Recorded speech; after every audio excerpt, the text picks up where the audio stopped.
The legendary Pat Martino has been one of the world's most influential and respected musicians in modern jazz for nearly 3 decades. His incredible technique is accented by his long, flowing melodic lines filled with passionate expression and precision. Pat is equally at home performing explosive hard bebop and jazz fusion or his romantic solo guitar arrangements. REH and CPP are very proud to present for the first time Pat Martino in this 2-part instructional video series.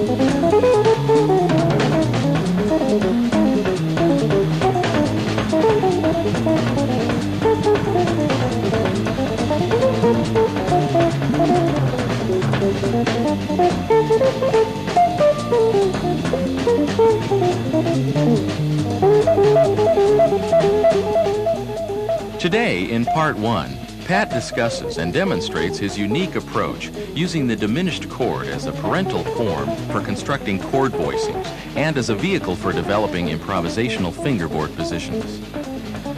Later, in a special interview, we'll hear Pat talk about his custom-built instrument and his philosophy on life playing the guitar. So we hope you enjoy getting to know and learning from this truly special musician, Pat Martino.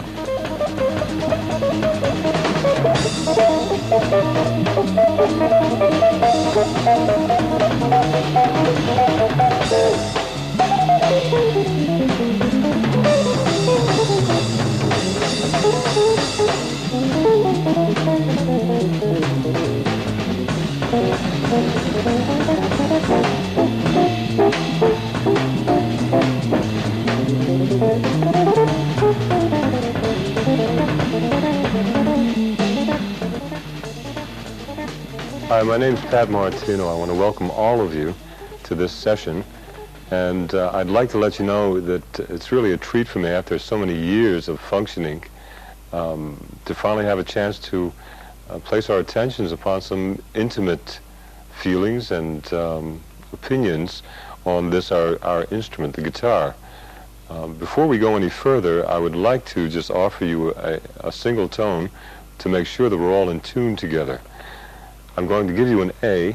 I'll give it to you twice, and in the process, tune up to me.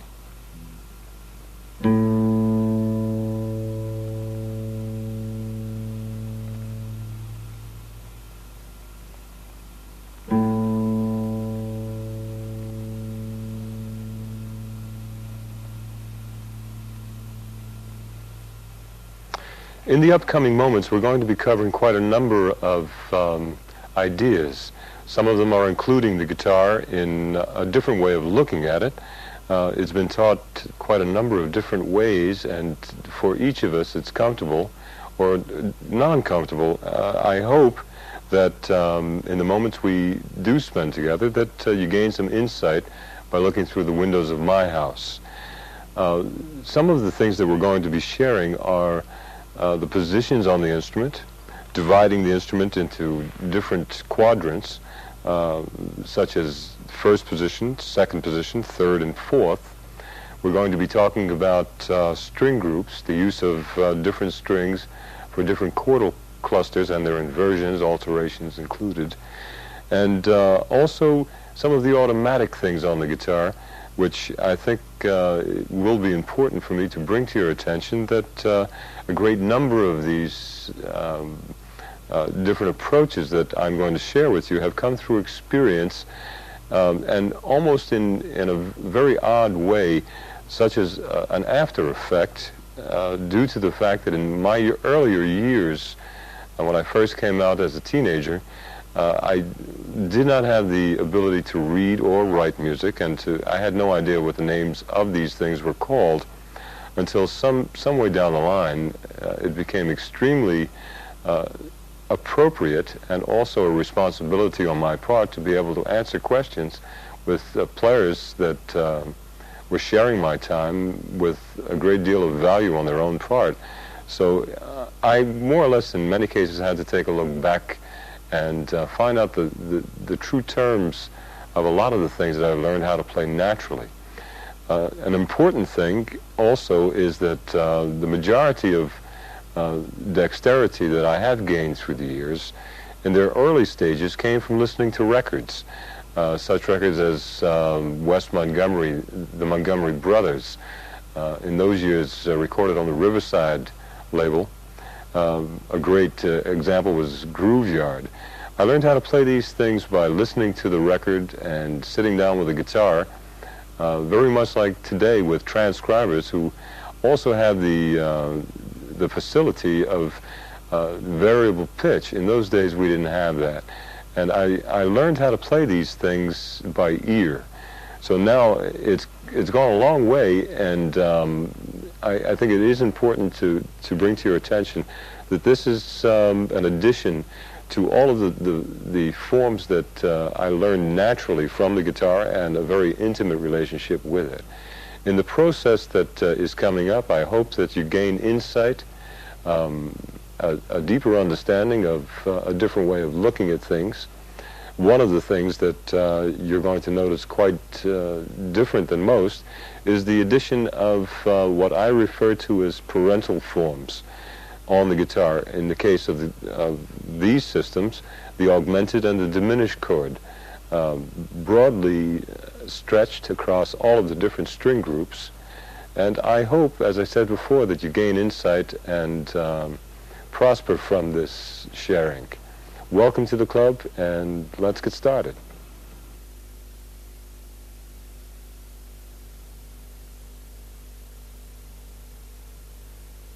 Okay, I'm going to start this particular section based upon two automatic things on the guitar. The first is going to be the diminished form, and there are different string groups for this form. The first group that we're going to talk about is the 4-3-2-1 group, which is the fourth string, the D string. The G string is the third, the B string is the second, and the E string is the first. It looks like this. There, amongst other things on the guitar, such as dominant seventh chords, a C7th, for instance, its four inversions automatically look like this. The first being here, the second being here, the third being here, and the fourth being here. They're all on the 4-3-2-1 group, but they're not automatic, as you can see, primarily because the fingers forming these chords are in two different types. Two are full use of four fingers. This one here, the C7th here, and the C7th in the fourth inversion here. And there are also two bar groups, automatic, not using all four fingers. First there, and in the third position being the second.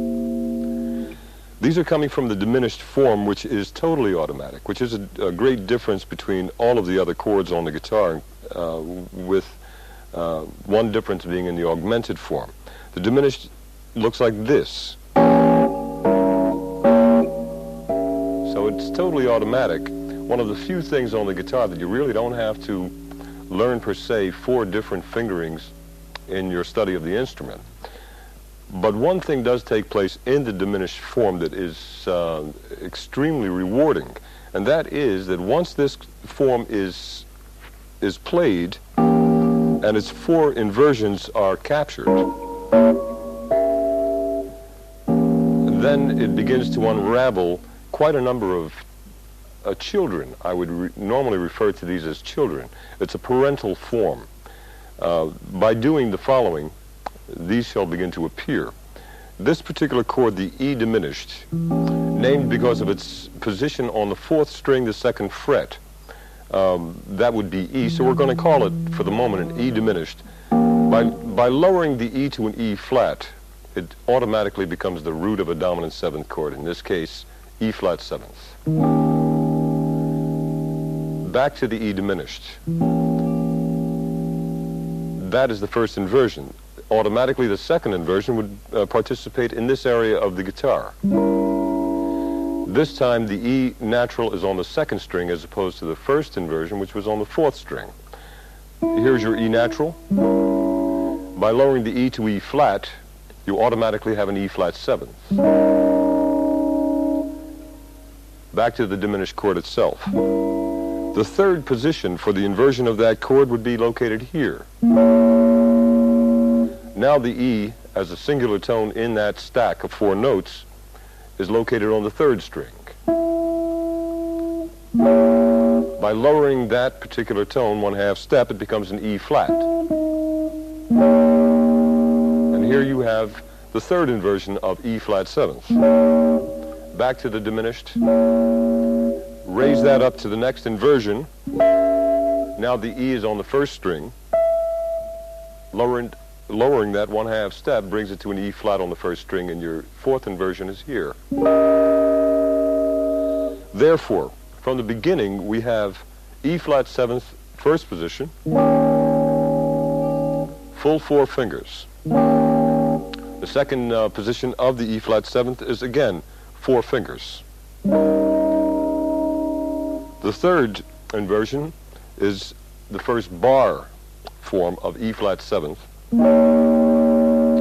the 3rd position, and the 4th position is the 2nd bar form, E flat 7th, here. Now we have these forms to control.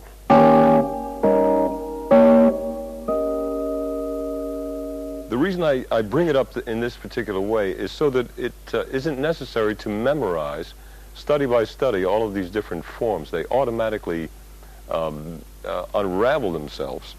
And this will continue, and I think you'll see more and more of this as we go along. I took and began that with the 4th string, the lowest of the 4-string group being 4, 3, 2, 1, from the E diminished. Now if we go to the 3rd string, being the basic source of motion from the lowest part of the guitar to the higher part, we'll take it from B flat in that chord, that what we did call an E diminished is now a B flat diminished. By lowering the B flat to an A, we now have an A 7th. So, 1st position is here, same kind of a bar chord that was in of the 2 of the 1st group. A 7th, 1st position. 2nd position for the diminished chord, B flat diminished, B flat to A becomes A 7th in this condition. 2nd position. 3rd position, the diminished chord, one more time, being hereabout. By lowering the B flat to an A, automatically we have an A 7th again, which is the 3rd position of A 7th. Back to the next diminished chord, which is the final one in the 4 inversions, being here. Now the B flat is on the 2nd string, lowered to an A, becomes an A 7th in this area. So now we have these 4 inversions automatically. That's 2 of the 4 strings being used. The first was E diminished, the 2nd was B flat diminished. The 3rd will be C sharp diminished or D flat diminished. Now we're starting with C sharp or D flat, however you would like to see that, with those particular tones. By lowering that C sharp to a C natural on the second string, we have a C7th in its first position. Back to the diminished chord. Its second inversion. The C sharp now is on the third string. We now have a bar formation of the second inversion of C7th. Back to the diminished, next inversion, third position. The C sharp is now on the first string. By lowering the C sharp to C natural, now we have C7th in this bar form, its third position. And the final one, fourth position of it, is C sharp on the fourth string, lowering it to C natural. Here you have your C7th of four inversions played this way.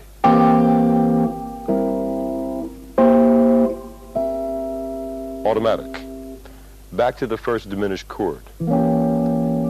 It has been known as E diminished, B flat diminished, C sharp diminished, and finally the first string calls it G diminished. By lowering that G on the first string 1/2 step down, it becomes the root of this particular dominant seventh chord, G flat. Your first inversion automatically. Its second inversion has the G, the root of that diminished term, on the fourth string. By lowering that 1/2 step, we now have the second inversion of that G flat seventh. Back into its diminished parental form. Automatically moving up the fingerboard a minor third, 3 frets higher, we now have the G on the second string of the 4-string group. So here we have G7th, or G diminished, to a G flat 7th in its third position on a 4-3-2-1 group. The final position, the fourth position, places the G on the third string.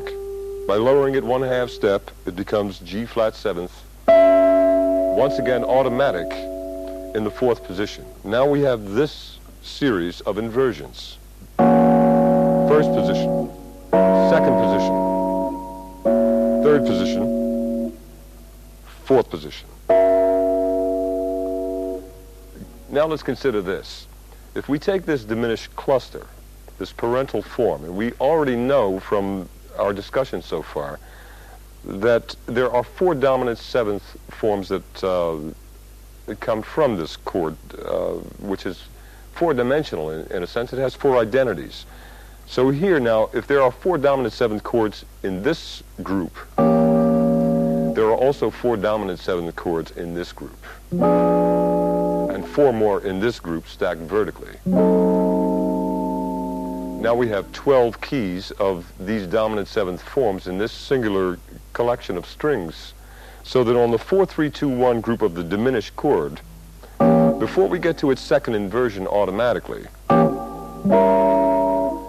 we have this many chords. 4 here, 4 here, 4 here, and then we have the first mirror image of the 4 groups in its second position automatically, which begin here.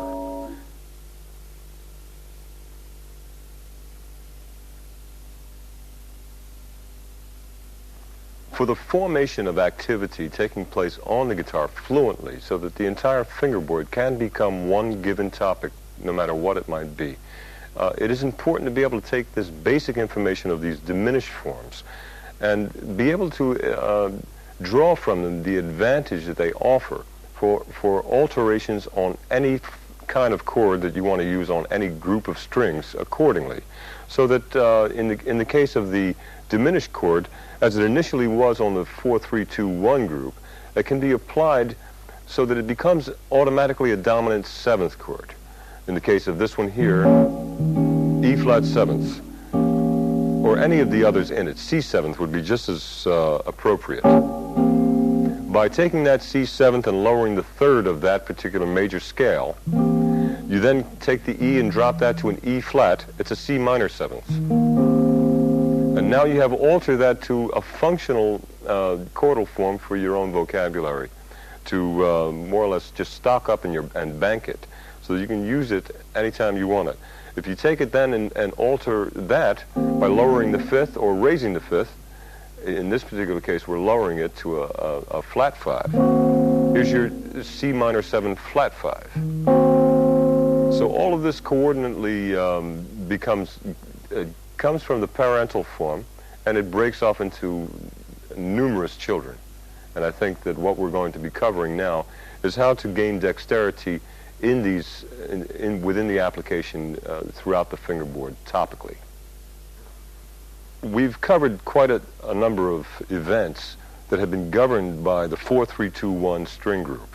In the case of the initial parental form, this E diminished, by the same token B flat diminished, by the same token C sharp or D flat diminished, and also G diminished. One of the things on the guitar, especially idiomatically speaking, in the jazz genre, rhythm and blues genre, bebop, and so on and so forth, certain groupings for voicings of chords in their own right have been governed by a number of string groups that are kind of passive to some other forms, such as fusion. In this particular case, this group, 4-3-2-1, is an adjacent group. In other words, the strings in their own accord are adjacent to one another. They're in a row, 4, 3, 2, and 1. Another example of the same phenomenon is going to take place on the inside 4 strings, which would be 5, 4, 3, 2. And in this particular case, they would be functioning in this context. And by the same token, everything that has happened with the 4-3-2-1, with automatic dispersal of all of these children of this parental form, by lowering any single tone on each of the strings, 1/2 step down, it also becomes the root of the dominant 7th chord in that family. On the 5th string, it's D flat this time. Now it's C 7th, which is a different inversion of the 4-3-2-1 group, but the same chord. Back to the diminished. By lowering the G to G flat, we have a G flat dominant 7th on the 5-4-3-2 group. Back to the diminished. B flat to A is your A 7th. Back to the diminished. E to E flat is this configuration of the E flat 7th. So now we have 8 forms, 4 keys here, 4 keys here, of the same grouping. The next adjacent group would be here. Adjacent because now there's 6-5-4-3 group. These are the strings in use. By lowering any single tone in this group, the G to a G flat gives us this very fat sounding dominant 7th chord, G flat 7th.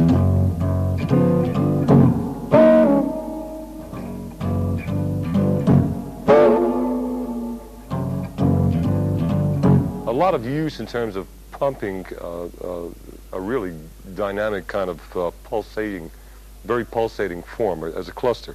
So here's your G flat 7th, coming from this diminished chord, G diminished in this case. If I lower the D flat of that diminished chord to a C, here's my C 7th.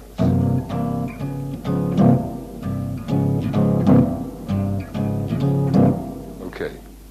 The next one will be the E flat 7th. E to E flat.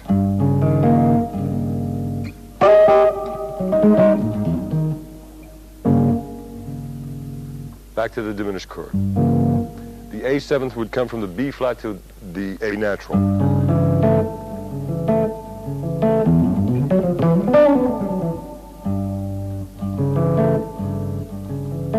These are all of the adjacent groups. One more time as the diminished chords themselves.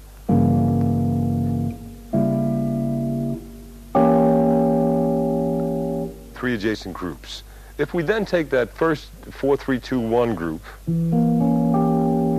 and take what is automatic from it, such as these two strings being totally the same, only 2 octaves in difference. We then place that there, and what's left is this. Again, this automatically inverts itself with the same fingering up the neck. And in this particular case, we're going to call these non-adjacent groups because they're not in a row. There are certain strings that are not being used. In the case of this voicing, 6-4-3-2, the 5th string is dead or blunt.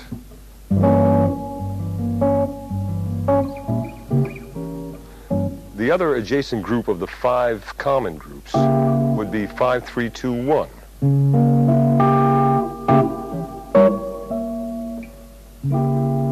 And in the same, according to all of the other information that has led us to this, by lowering any single tone, it becomes the root of a dominant 7th chord. D flat to C, C 7th. B flat to A 7th. E to E flat, E flat 7th. G to G flat, G flat 7th. And that's on a 5-3-2-1 group. On a 6-4-3-2 group, non-adjacent as spoken of, G to G flat, G flat 7th. E to E flat, E flat 7th. B flat to A 7th. C sharp to C, C 7th. In the case of this particular group, you're going to find that in doing this, coming from the diminished parental form, you can lower it to a dominant 7th. Then if you lower the 3rd, you have an automatic minor 7th in that group. If you take that at the dominant 7th, as it was,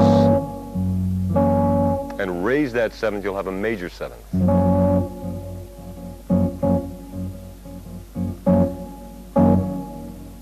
These formations are appropriately termed for the idioms that I brought up to your attention prior to this moment in jazz and in rhythm and blues. You will see that in many jazz forms you're going to hear a major 7th chord like that. Or if you take the 5th once it's altered to that and lower that, you'll have a major 7 flat 5, which sounds like this. If you take it from the dominant 7th, from the diminished to the dominant 7th, and lower the 3rd, you'll have the minor 7th. And if you lower that 5th, you'll see another common form, a common group from these forms, used in jazz quite a bit. A minor 7 flat 5. In this particular case, we took it from G diminished to G flat 7th, to G minor 7th, to G minor 7 flat 5. By the same token, all of the inversions that came automatically from these parental forms will act accordingly to enhance your repertoire of forms for your future engagements. Second inversion, G to G flat 7th. Taking the 3rd of that G flat 7th, which in this particular case is the B flat, lowering that, here's your G flat minor 7th. If you take the 5th of that, which is the D flat, and lower that, you're going to have the G minor 7 flat 5 here now.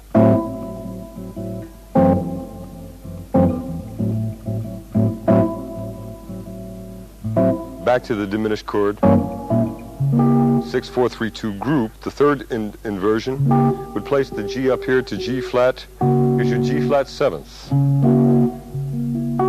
If you lower the 3rd, which is here now, you have your G flat minor 7th here. And if you lower the perfect 5th a half step, you have your 3rd inversion automatically of that particular form.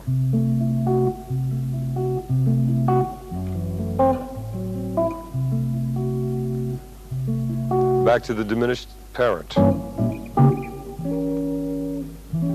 We're going to lower the G to a G flat. Here's your dominant 7th. Lower the 3rd. In this particular case, B flat to A. Here's your minor 7, G flat minor 7th, and take the 5th, which is the D flat.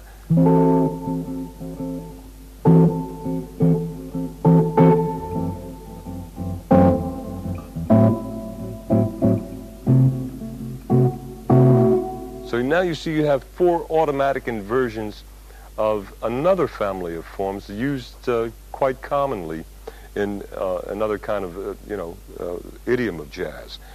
So by the same token, the way these formations cluster themselves on areas of the fingerboard, going in ascent across the board, so that you have 12 frets from an open to a double fret at the 12th fret, the octave. You now have every area of activity governed by these potentials.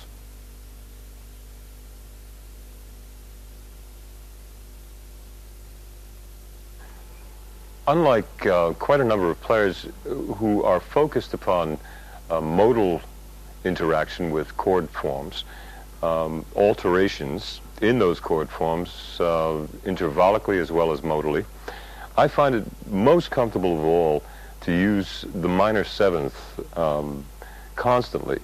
And when I say the minor 7th, I'm not specifically referring to scalular use, the normal minor scale, the harmonic minor, so on and so forth, or by the same token, modally, being with the Dorian mode, the Lydian mode, Mixolydian mode, and all of these interacting with transcribers in the past, I've come to see that a great deal of my playing has been analyzed along modal points, and it really, I've never given any thought whatsoever to this approach. I think of things primarily in a very simplistic kind of way, which I refer to in a general context as a minor 7th.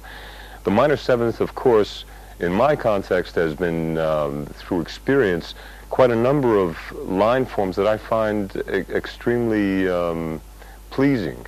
So that this, when I play something like this, in the case of a C minor, being a substitution for an F7th, and that F7th could be an F13, it could be quite a number of things, an F7 sharp 5, an F7 sharp flat 5.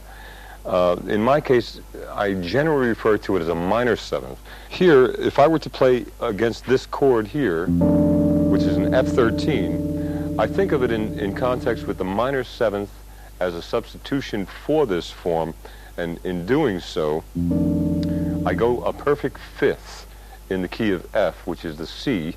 So I think of a C minor 7th that will fit this through experience. The context, or what is included in the patterns that I will play, come through experience and not through analysis. So that this particular form here is melodic and not scalular in any way. If I do this,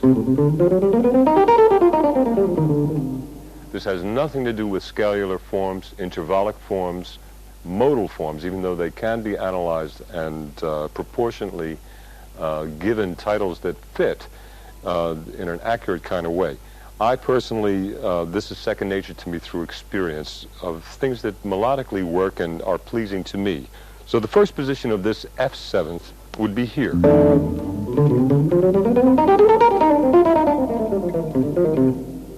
The second position would be in this area, still C minor 7th. The third position would be in this area of activity.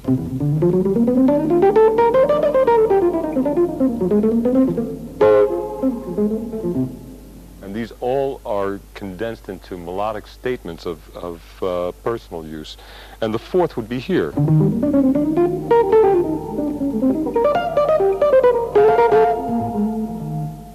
So here I've got an area of activity, and in this particular case, even though underneath the topic is F13, the key of the dominant 7th in F, I'm thinking of the same areas of activity, vertical activity, in 4 positions, solely based upon the C minor 7th chord.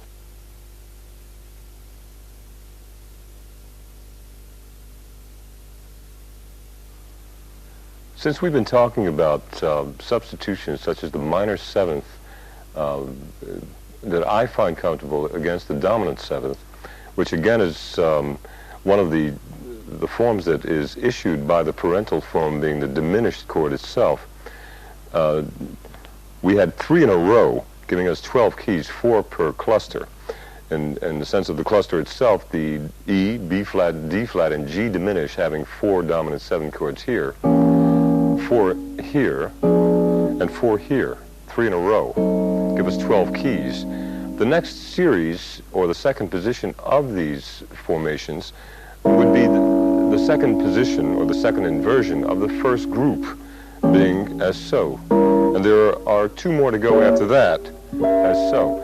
Before we get to that, getting active on the guitar across the fingerboard, the higher we go, I would like to bring to your attention the importance of fluidity in the first series itself, which is 3 diminished chords in a row, giving us 12 keys, 4 keys in each of these stacks, as so. So that here, I'll change it all to, instead of dominant sevenths, minor sevenths. First, starting with B flat minor seventh for the E flat diminished, rather for the E flat dominant seventh, E minor seventh for the A seventh, G minor seventh for the C seventh, and D flat minor seventh for the, that would be the G flat seventh. And then we're going to push that up 1/2 step so that we have a stack of 12 keys. The first one being here, and I'll call them as dominant seventh forms. E flat seventh would be here. The next one would be A seventh.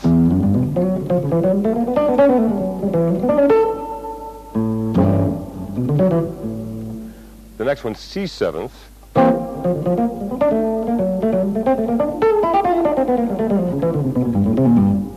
The next one, G flat seventh.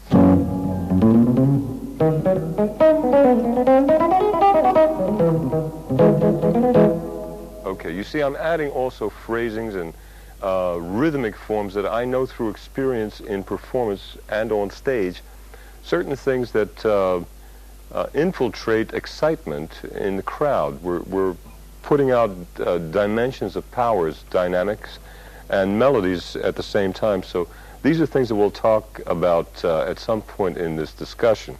So that's the first 4 keys. Then if you raise those 1/2 step, that B flat minor seventh as a substitution for the E flat seventh becomes B minor seventh. We're still in this area.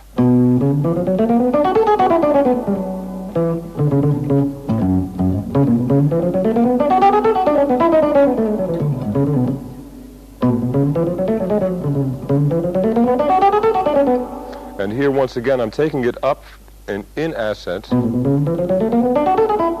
and in descent. Okay, the next one being A seventh is now going to be B flat seventh, being an F minor seventh as the demonstration itself for a substitution. The first position being here. Or even here. One more time, descent, ascent. The next chord being an A flat minor seventh, which is the substitute for a D flat seventh. And that particular D flat seventh being here as an A flat minor seventh. This area is the area of activity.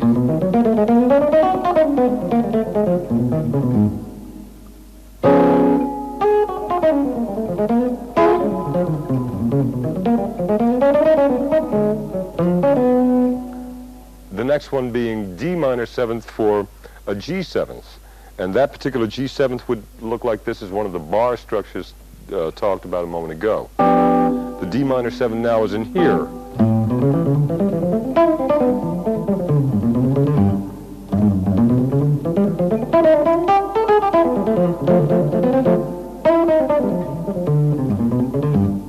Okay, the next one would be C minor seventh for an F seventh. And that particular one, keep in mind that we now have placed, we've covered 8 of the dominant seventh chords in this vertical stack, out of 12 keys in the full inversions. So 3 inversions of the diminished chord. We're on the 3rd one now, which is in the 1st position. This one here, F sharp or G flat to F natural, gives us an F 7th.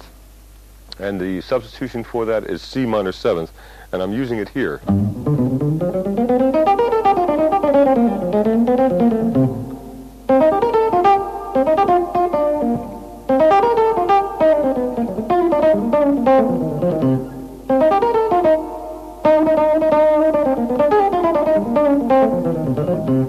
Always think of phrases and choruses, lines that really flow and move accordingly to your own personal feelings, energy.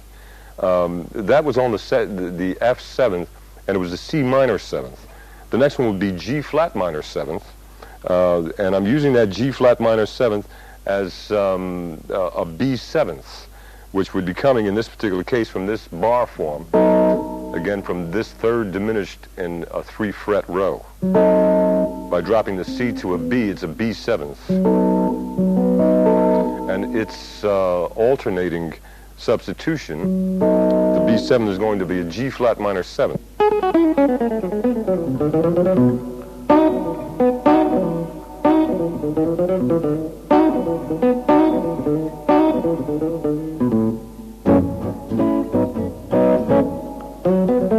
G flat minor 7th, area of activity at random parts.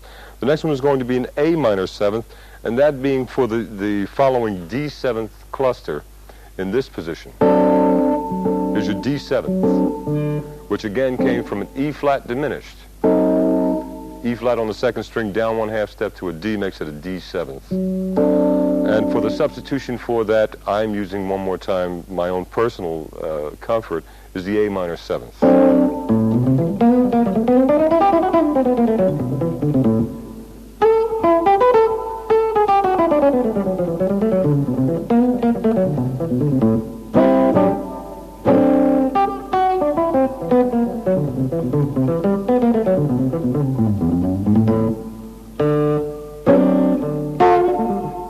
Okay, the A minor 7th for the D 7th in that cluster. The next one is going to be E flat minor 7th, and that's for the A flat 7th. The final one in that group is another bar chord, being here. Again, we have the diminished chord, 4-3-2-1 group as spoken about earlier.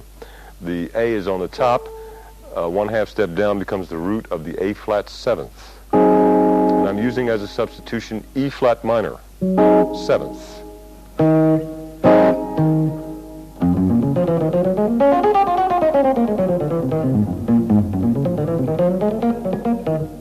Okay, that's all 12 keys solely in this area. Now, if we think about that as we thought about these, the parental forms of these motions of activity through all the keys, we had this in mind. 12 keys. The next inversion of the first is here. The next inversion after that would be here, and the final one up here in the 4th. If we take the diminished chord, 4 inversions, and we turn them all into E flat 7th. The first inversion would be here, as I've demonstrated. The second inversion would be here.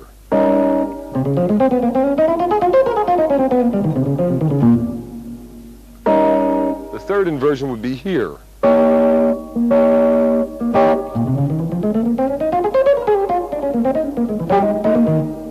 And the fourth inversion would be here.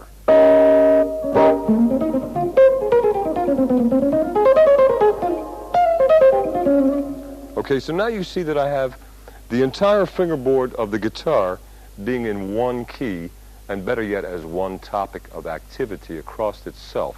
And we haven't talked about what I personally use to connect these activities, and in many cases, intervallic use is very helpful. In my case, it's chromatic in context. So that if I'm in ascent from, let's say, up here, or better yet, from descent, I'm thinking about these areas of activity for the E flat 7th. The first one is here, from high up. The second one would be here. The third one would be here. and the fourth one would be here. So that if I wanted to connect these things at random, and of course in the midst of spontaneous combustion is extremely important, it would happen like so. So I'm thinking of E flat seventh, and for the substitution in my case, it would be a B flat minor seventh.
Okay, we've discussed the diminished form and its as a parental form and 4 positions on the guitar fingerboard, culminating finally in a total topic for the entire fingerboard, so that there is no particular comfort area on the guitar that is more comfortable than any other.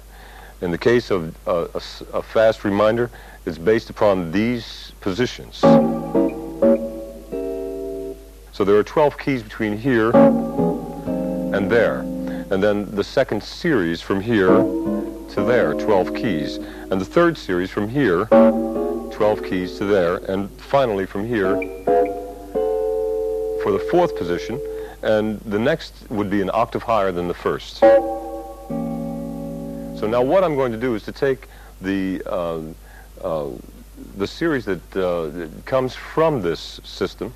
If you do quite remember clearly, the E diminished went to an E flat 7th. So I'm going to play across the E flat 7th as one of the forms in this position, the first position. And then the second was A 7th. The third was C 7th. And the 4th was G flat 7th.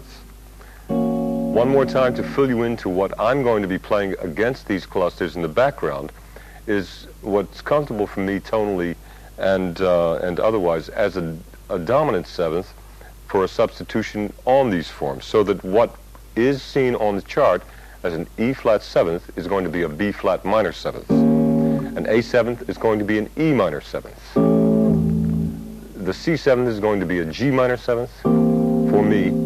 And finally, the G flat seventh is going to be a D flat minor seventh for me. I'll start with the 4 inversions in this position, then 4 inversions in this position, then 4 in this position, and 4 in this. So that we'll, in the process, cover the entire range of activity on solely vertical areas of active motion. Number 1, the E flat seventh will be here for me.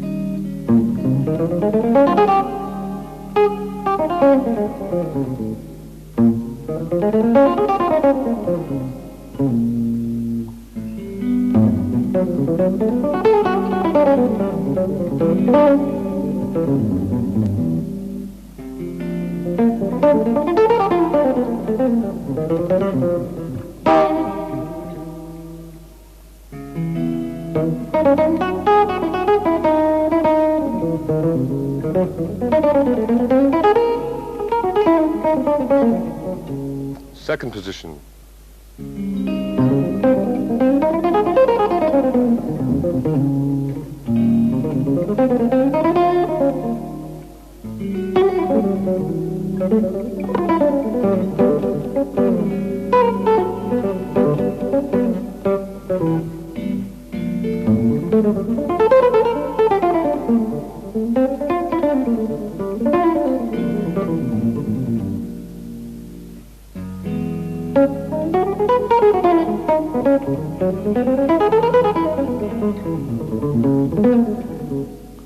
Third position.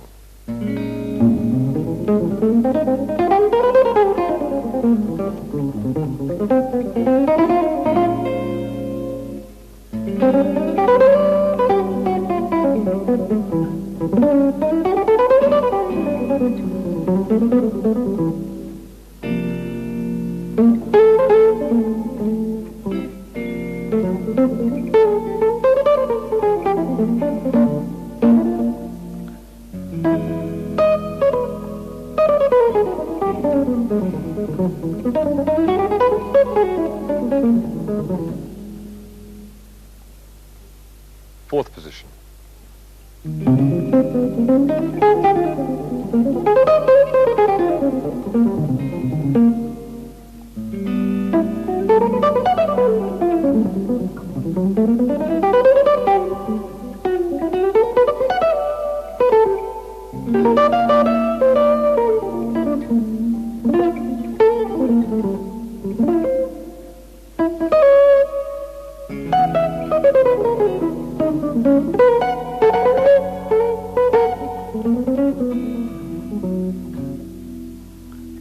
Okay, here we have 4 positions for each of these forms, and they're all vertically balanced together, so that I'm forcing myself, which is very difficult to do, just for the control of the moment so that it can be displayed, where the guitar is governing certain areas of activity in 4 horizontal positions up the fingerboard. The next and the 5th demonstration is going to be, hopefully that it will work, so that what I can do now is take the entire fingerboard from this end to that, and likewise to collate this information so that it's bound in a total topic for all of the positions. And what's going to cause this to happen comfortably is going to be some additional intervals, and I'll give you a demonstration of that. Let's say that I were to use the entire fingerboard starting in any point for the 4 positions of any one of the factors that we're talking about. In the case of G minor 7th, I find it extremely comfortable to connect these things with chromatic forms in that particular interval, minor seconds. This allows me to couple this, and by doing that chromatically, you can hear this here. These chromatic transfers allows me to connect the different positions in their own right so that they flow more. So that one form such as the G minor 7 is going to be connected in such a way that with the use of chromaticism so that the entire fingerboard becomes fluid.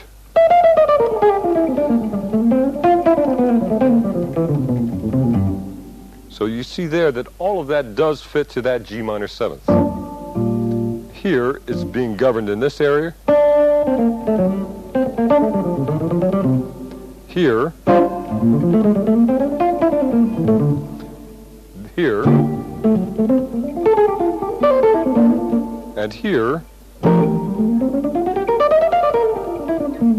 And all of them connected.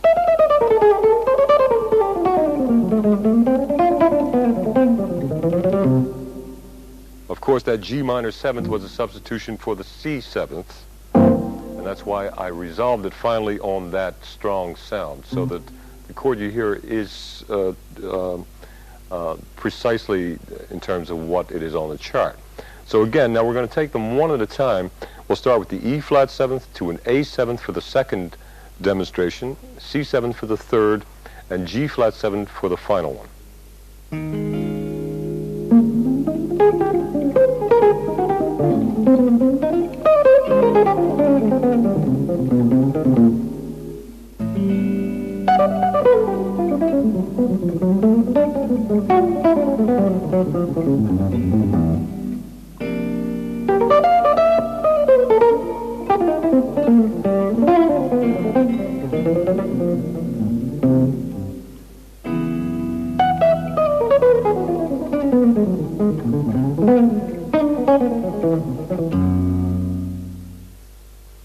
Okay, the next display of forms is going to be the addition to the 4 dominant 7s from the first parental form as the diminished, the E diminished, B flat diminished, C sharp diminished, and G diminished, all in one dimensionally.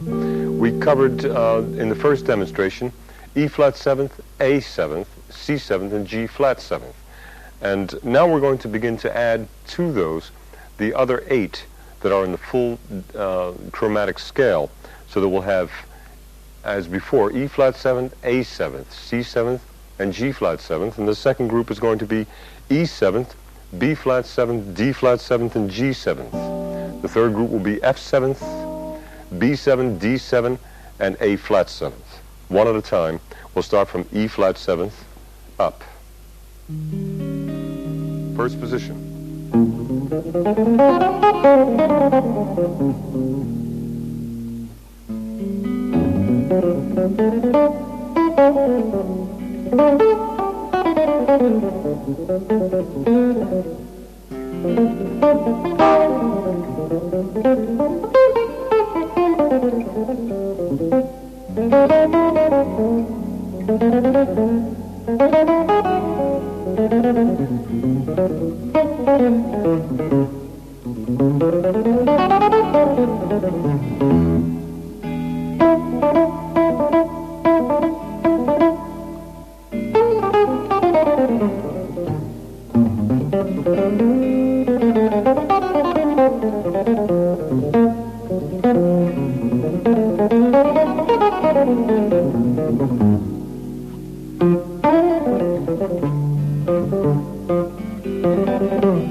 Full 12 keys, first position. Second position, full 12 keys, starting from E flat 7.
Third position.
Fourth position and final position.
Now let's connect all of them one more time through the 12 keys, using the entire neck for each of these 12 keys, singularly known as topics in their own right for the entire fingerboard. The first one being, of course, with the E flat seventh. From the fourth, and I'll descend from there going downward. E flat seventh. 2, 3, 4.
The guitars that I've had have been extremely intimate relationships with identities in their own right.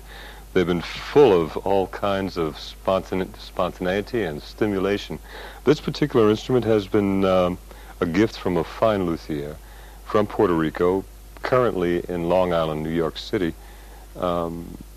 He made this as a gift for me. I was performing at the Bottom Line in 1985, and Abe Rivera, that being his name, came to that particular performance, at which time I was using one of Tommy Umina's sweethearts, Polytone, solid body, and Abe went out of his way to make sure that I would be pleased with a personal reaction on his part, and he designed and carved by hand and inlaid this in such a way that he really floored me with it, you know. One thing that is amazing is the weight of this instrument. It's been made with a number of exotic woods, types of wood that have been shipped in, imported, and it's an extremely heavy instrument. So, as far as being hard to play, difficult to play, that's a state of mind, and it comes down to adjusting oneself to the tools that we have to work with, and they become secondary after a while, and you don't feel what you would normally feel when you're free of mind and you walk up to an instrument solely as a separate unit in its own right. Then you feel the weight of it. You can more or less analyze the difference between what you were using at that time by comparison, and that's how that works. In this particular case, I fell in love with it when Abe presented it to me as a gift, and from that moment forward, it's been very difficult to pinpoint anything different due to the fact that it's very holistic in my relationship with it.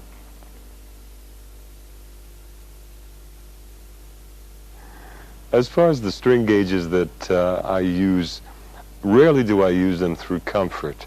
There are many other practical reasons for me to choose what I manipulate at any given time. In the case of most of the guitars that I've ever used, with the exception, let's say, of the Adamas that the delightful Cayman brothers presented to me as a gift some time back, being nylon with a graphite top, is a little different than this type of instrument. The gauge on these strings, comparatively to the nylon strings on that particular Adamas, these are heavy gauge, very heavy gauge, for a number of reasons.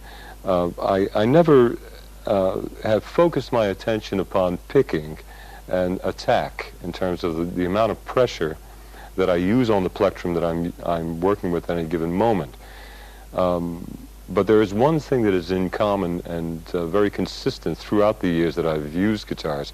I have a tendency of picking extremely hard, and this causes me to depend upon a very heavy gauge string at any given moment, because I have a tendency of breaking strings like rubber bands.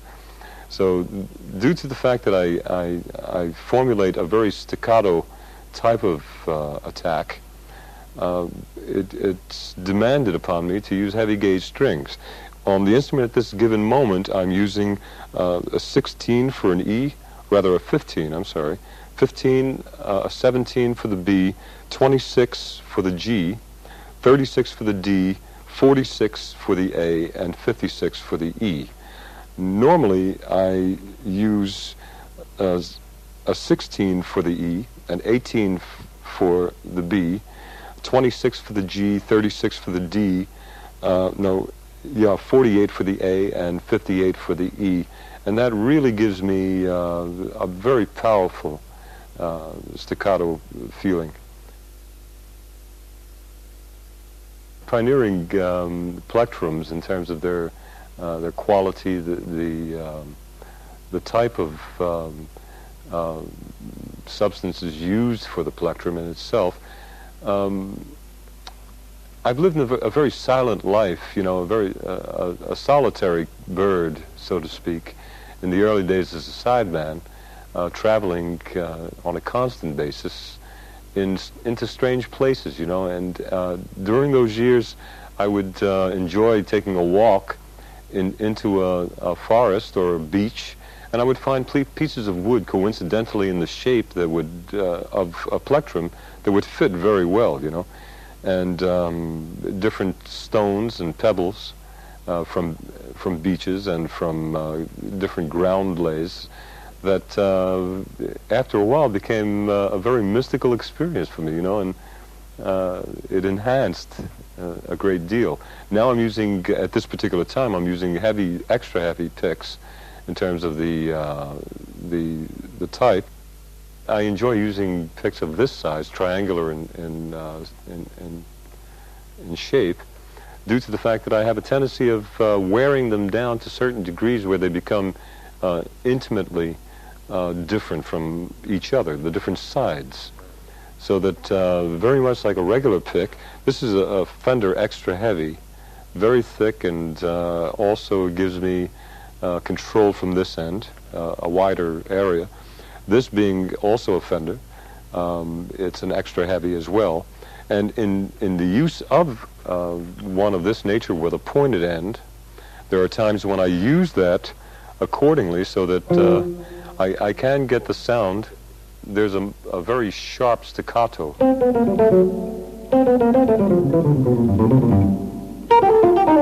As opposed to the round side, which I'll switch over and play like that for a much more warmer, as opposed to this one. So I have EQ, equalization, from the plectrum itself in a very useful way, you know. So.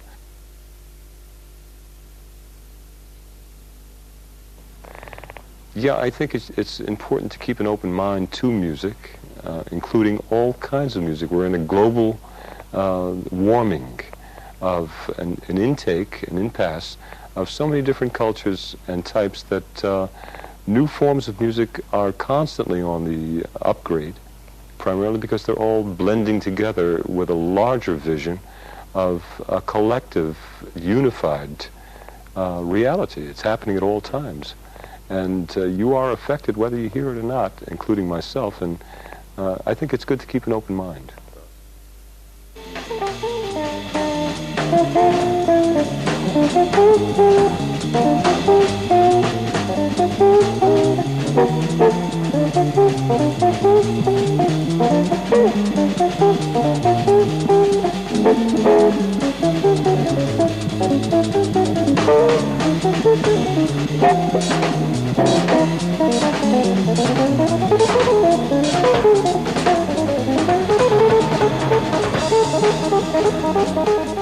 This concludes Creative Force, Part 1 with Pat Martino.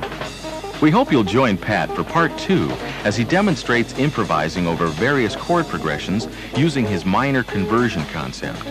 He also discusses the augmented chord as a parental form for developing interesting triadic structures. And finally, learn some of Pat's hauntingly beautiful solo guitar arrangements.